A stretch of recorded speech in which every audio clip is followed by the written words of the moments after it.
នេះមកដុល្លារអានេះមកដុល្លារអានេះក៏មកដុល្លារអានេះក៏មកដុល្លារមិននិយាយទៅមកដុល្លារទាំងអស់តែម្ដង អីគេបង1ដុល្លារហ្នឹង អាហ្នឹងសម្រាប់បងប្អូនធ្វើការបដូរអាគុយម្ដងអស់ត្រឹមតែ1ដុល្លារទេតែអាចជិះបានចម្ងាយពី100គីឡូទៅរហូតដល់160គីឡូ មិនពេញបងហ្នឹង អាហ្នឹងសម្រាប់បងប្អូនដែលបងប្អូនចង់ធ្វើការជួលម៉ូតូសម្រាប់ដឹកជញ្ជូនសម្រាប់ធ្វើការក៏ដូចជាយកទៅធ្វើដំណើរផ្សេងបុកសង្សាយក៏បានដែរសំខាន់គឺយើងចំណាយអស់តិចតែយើងអាចជិះបានឆ្ងាយមែនទែនตัวយ៉ាងដូចនៅខាងក្រោយអញ្ចឹងគឺយើងមាន4 model សម្រាប់បងប្អូនធ្វើការជ្រើសរើសយកទៅជួលជិះហើយបងប្អូនអាចធ្វើការជួលទៅលើ model ណាក៏បានដែរตัวយ៉ាង model នេះគឺជា model MHB ផ្លាស់ប្ដូរអាគុយម្ដងអស់ត្រឹមតែ1ដុល្លារទេតែបងប្អូនអាចជិះបានចម្ងាយរហូតដល់145គីឡូជាមួយនឹងល្បឿន60គីឡូម៉ែត្រក្នុង1ម៉ោងចឹងវាអាចជិះបានឆ្ងាយដែរដល់145តែនៅមានអាផ្សេងទៀតអាចជិះបានរហូតដល់160ចឹងអាសម្រាប់អា160គឺជា model នេះវិញដែលវាគឺជា model M5N M5N ឬក៏ M5 New ចឹងណាចឹង model នេះបងប្អូនធ្វើការផ្លាស់ប្ដូរអាគុយម្ដងបងប្អូនអាចជិះបានចម្ងាយរហូតដល់160គីឡូ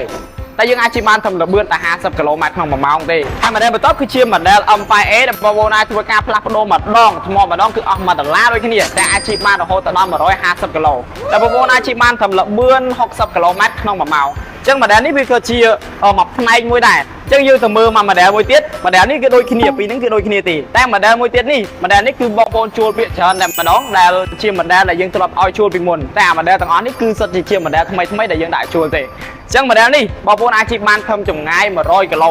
ផ្លាស់ប្ដូរថ្មម្ដងអាចជិះបាន100គីឡូតែវាពិសេសពីគេត្រង់វាអាចជិះបានល្បឿនរហូតដល់80គីឡូម៉ែត្រក្នុង1ម៉ោងចឹងសម្រាប់បងប្អូនដែលគាត់ត្រូវការលឿនគាត់អាចយកអានេះបានតែវាអាចចម្ងាយវាបានអាចនឹងតិចជាងអាប្រភេទពណ៌នោះទេដូចនេះ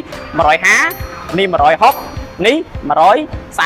145ចឹងវាខុសគ្នាប៉ុណ្ណឹងអញ្ចឹងសម្រាប់បងប្អូនដែលត្រូវការម៉ូតូសម្រាប់ជិះធ្វើដំណើរជិះទៅដឹកជញ្ជូនបងប្អូនដឹកជញ្ជូនខាង delivery អីហ្នឹងសម្រាប់បងប្អូនត្រូវការម៉ូតូសម្រាប់យកទៅធ្វើការបាទបងប្អូនអាចធ្វើការជ្រើសរើសតាមហ្នឹងបានដូច model នេះគឺភាគច្រើនស័ក្តិសមសម្រាប់បងប្អូនខាង delivery បងប្អូនខាងធ្វើការគាត់ចូលចិត្ត model នេះអញ្ចឹងទៅ model នោះអញ្ចឹងទៅអញ្ចឹងរួចរាល់ឡើងសម្រាប់បងប្អូនដែលកំពុងតែត្រូវការម៉ូតូសម្រាប់ជួលយកទៅធ្វើដំណើរផ្សេងបងប្អូនអាចធ្វើការតាក់ទងតាម Telegram របស់ JB ក៏ដូចជា page របស់ JB ម៉ូតូអគ្គិសនីផ្ទាល់បានដែលយើងបង្ហាញនៅលើអេក្រង់ហ្នឹងឬក៏បងប្អូនអាចធ្វើការមកមើលនៅហាងផ្ទាល់ដែលហាងរបស់យើងស្ថិតនៅលើផ្លូវ271សង្កាត់តកឡោ3ខាងទួលគោករាជធានីភ្នំពេញសូមអរគុណ